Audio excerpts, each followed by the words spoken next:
Hello, and welcome to Let's Play Ducktales.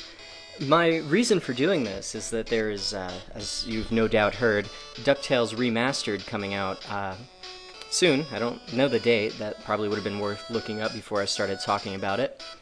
But it's by Way Forward, and usually I would be worried about a remake, but I think with Contra 4 and A Boy and His Blob for the Wii, among other things, of course, Way Forward has demonstrated that they are able to take somebody else's idea and remain true to it while still making it their own and providing a pretty darn good game. So, cautious optimism. Anyway, I have not played this game since I was a kid. I don't know how this is going to go. I seem to recall it being a pretty easy game. I remember beating it many times. Probably more than I've beaten any other game, or at least, yeah, actually that may actually be true. There might be a couple Mega Man games, like Mega Man 2 for instance, that have surpassed it, but certainly not many. And yeah, this will be interesting. Although I'm not sure there's going to be much to talk about. Again, I haven't played this game since I was a kid, but I also kind of remember it being pretty simple. So I want to let you know what I'll be talking about during this run, at least what I assume I'll be talking about since I haven't recorded it yet. A lot of people, I've noticed, tend to watch the first video in one of my series, and then the numbers sort of drop off for the subsequent videos. I don't take offense at that. I think the reason for that is that people tune into the first one to see if it's the kind of thing they'd enjoy watching. For some it is, of course, and for others it's not, and they don't bother to watch the rest. So, if you don't really think you'd be interested in a DuckTales playthrough, I just want you to know that I'm actually going to be using this commentary time, I think, to talk about childhood and what it was like being a gamer back then, and a few other tangential things as well. So, yeah, not really sure how that's gonna go, but stick around because I think we might get into some territory that we wouldn't normally cover in a Let's Play. So already I'm noticing this game is much shorter than I remember. Like Mega Man, you can kind of choose the level that you would like to play. As a kid, I kind of get the feeling that I just went right in sequence, even though you don't have to. My reason for that is I seem to recall the Amazon coming first and the moon always coming last. In fact, I'm kind of surprised you can access the moon from the beginning. It always seemed like a final level to me. So I don't know, maybe I'm forgetting something, but let's give it a shot. Just trying to figure out the controls. I am doing this with a gamepad, and my reason for that is that moving like this, you have to press down and B, and then of course if you want to move, you have to go left and right. So it's very easy to rocket back and forth on a D-pad. Oh, I forgot this game is timed. I remember as a kid that guy would get in the way sometimes if you waited too long. He'd get in the way of that rock. I notice now that it respawns, so it's not that bad. Maybe I didn't even know that as a kid, though. Oh, don't do that, Scrooge. Although I think that's health, and I don't need that. So, anyway, this, as I mentioned, oh, I could have killed that guy, too. You can hit the rock onto him, like this. Maybe I still can from up here. Oh, the rock respawned. I don't remember if I want to go down or not. We'll see. Anyway, I used to play this a lot as a kid because it was one of the few games that I owned. I like that. There's a little trap there. You can trigger an enemy. Bah. So I played through this endless times, and it was very replayable. There are a lot of hidden secrets. I'm sure I won't show them off in this video. Not deliberately. It's just because I won't remember where they are. So by all means, in the comments, point out what I'm missing. Oh. Wow, he can eat you, or at least hold you in his jaws, and, oh, wow, only 3 hits, okay. I remember this game being easier. I think as a child I would have been embarrassed that I died in the first stage. So all the treasures look like they're still gone.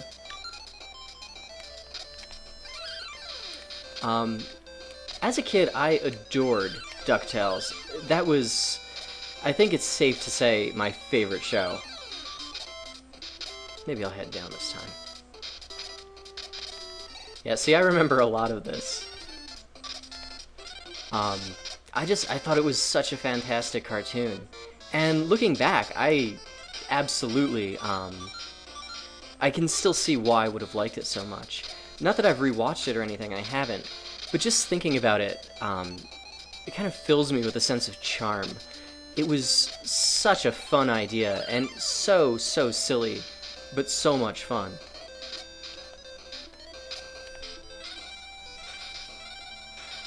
Can I do this? I don't even know if I could do that as a kid, actually. This one I think is a little bit easier because you can rest in that nook. Oh, I thought you could. Actually, I'm sure you can. I'm just really bad at this. Sometimes there's treasures in those things. But yeah, the cartoon was just full of charm, and the game is as well. You'll notice... I can demonstrate it again. When Scrooge hits something and there's nothing in it, well, that was a bad place to demonstrate it, like this.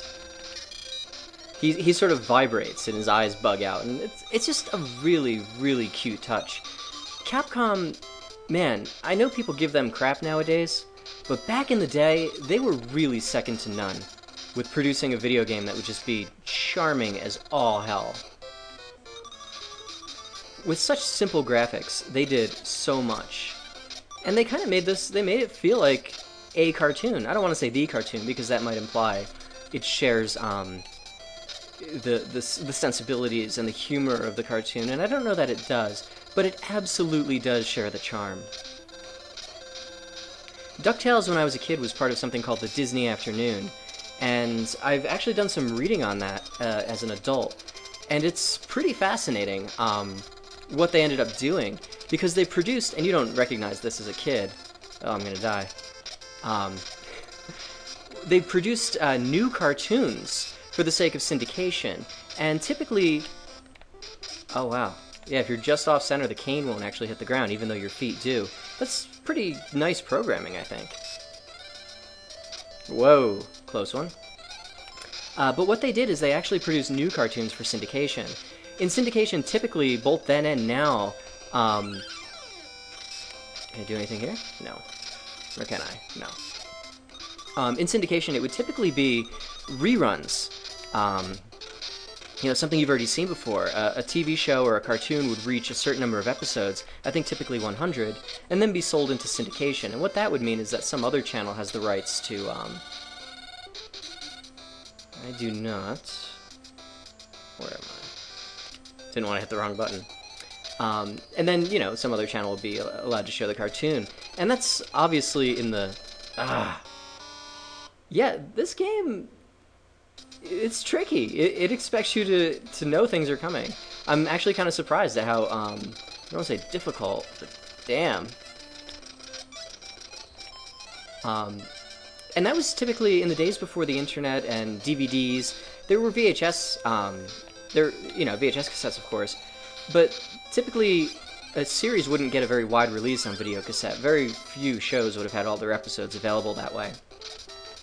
So in syndication, that was really the only way to see reruns. You know, after the season was over or something, that was it. They'd move on to a new season the next year, and it was syndication or nothing. But for the Disney Afternoon, what they actually did, there was it was Disney, obviously, but I think it was a specific animation studio that they used. I don't have a choice here, do I? I wonder if you can get up there.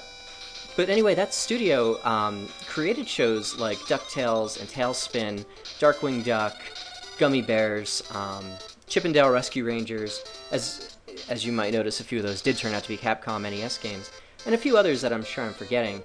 And they were uniformly pretty great. So what the Disney Afternoon was I believe a block of 4 shows, 2 hours long. And for a long time it opened with Gummy Bears, I remember that. Whoops, mainly because it wasn't really a show I enjoyed very much. It wasn't bad, but it was no DuckTales. But yeah, it was something that every single day you could tune in and expect to see new episodes in the afternoon. And that wasn't really common back then. And it was a great idea, because I can't speak for anyone else, but man, my favorite Disney memories were, I think, all Disney Afternoon. I was never a Disney kid growing up, but I loved the Disney Afternoon. Just so many great shows all in a row. Not long afterwards, Batman the Animated Series debuted, and I think that was on very close to the Disney Afternoon. And yeah, it was a pretty golden age of afternoon weekday cartoons for whatever reason. I used to come home from school before my parents were home and lay on the carpet and do my homework, and I would turn on the TV, and there was some Tom and Jerry cartoon, which I think was also new. It had Phil Hartman was one of the voices, if I remember correctly. And that was also kind of good, but I didn't really pay attention. But I remember kind of rushing to get through my homework by the end of Tom and Jerry, so that when the Disney Afternoon came on and when Batman came on, I could actually just watch the show and enjoy it. So yeah, man, I love DuckTales. So you can't revisit the stages, it looks like. I can't remember if there are continues in this game, so I'm going to lay down a save state just in case. If I don't need to use it, though, I won't. If I remember correctly, this was kind of a maze stage. Now, yeah, you go in the mirrors. Oh wow, little Mega Man 7 there. The music in this game, by the way, is fantastic, and that's one of those things, you know, as an adult sometimes, especially now that video game music is such a big thing, you can kind of look back on the old games and say, wow, that such and such game had a great soundtrack, but with very few exceptions, I never picked up on that as a kid. Those exceptions were probably all Capcom games, certainly Mega Man games, and definitely DuckTales, which, the more I'm listening to this now, I'm realizing this is a wall-to-wall great soundtrack. I remember that as a kid, just loving these tunes, and man, these are holding up very well. I thought you could go in the mirror. How do you do that? Anyway,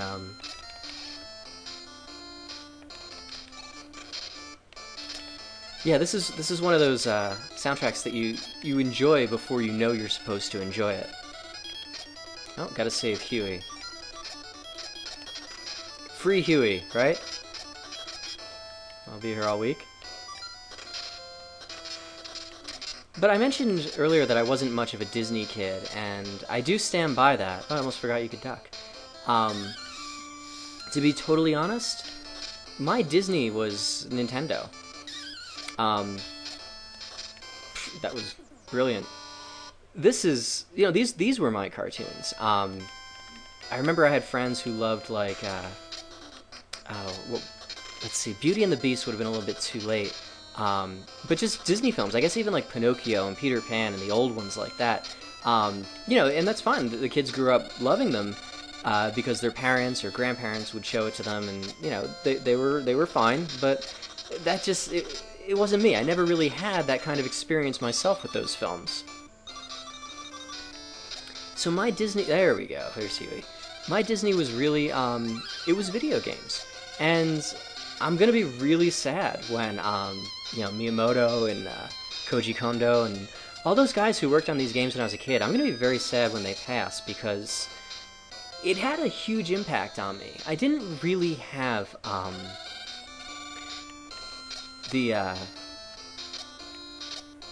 let's see, the happiest childhood. I don't want to get depressing,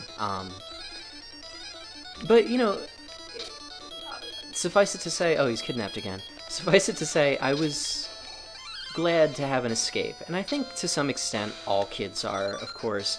You know, kids will play sports or video games, or they'll watch cartoons or R-rated movies, or play cowboys and Indians, or whatever they're gonna do, and that's all fine. But I really do think it is all escapism, and we all have different reasons to kind of be attracted to that idea.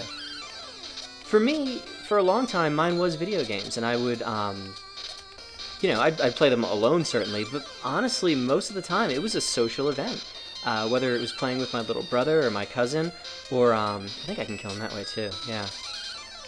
Or friends, and that was how I made most of my friends, and that's why it bothers me sometimes now, and maybe things have changed, and I'm fine with that.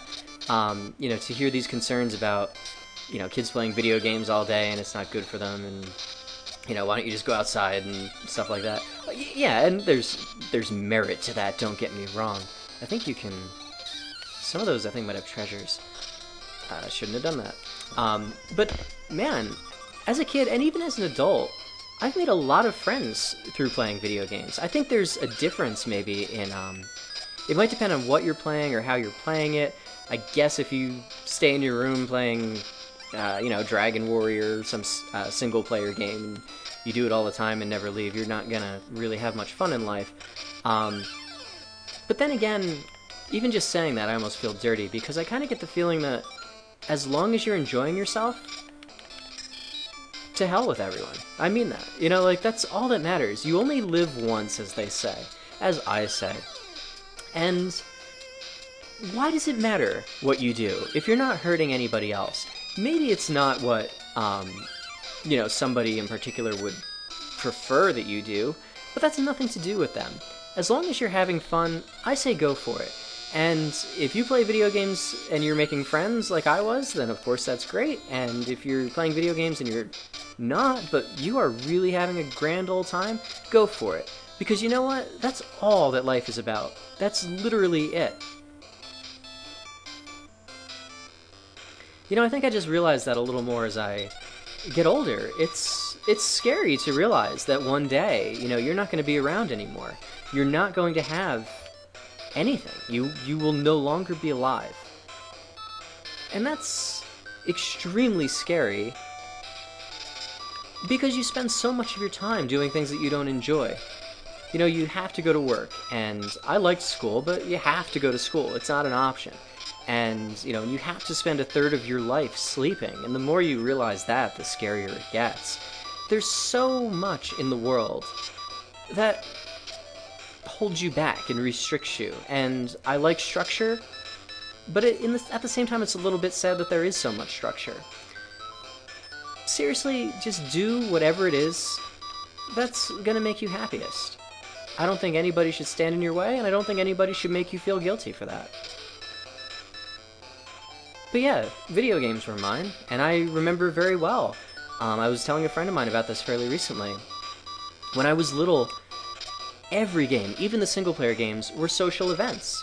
I remember there was a neighbor I had. I don't remember him very well, but one day he told one of my group of friends, that he could beat Mega Man. He had beaten Dr. Wily, and none of us believed him. Nowadays you say I beat Mega Man, people say big deal. But back then, before save states and, YouTube walkthroughs and anything else, and Let's Plays, obviously. I know where the boss is, but let's go up here. It was a social event, you had to see it with your own eyes, or it didn't happen. So he said he could beat Mega Man, and we didn't believe him, because none of us had ever beaten it. I did press jump, by the way, I just didn't actually jump. So maybe I'll just go beat the boss. I'm gonna die if I stay here. Although, you know what? Yeah, I'll go beat the boss. No, I won't. I'm gonna get that thing, whatever's on the other side of that pit. So, we all went over to his house, and we sat there, and we watched him beat Mega Man. Eventually. Oh! Well, let's see what happens here. But he played over and over again for hours and hours, and, oh wow, there is no continue. Jesus Christ, this game.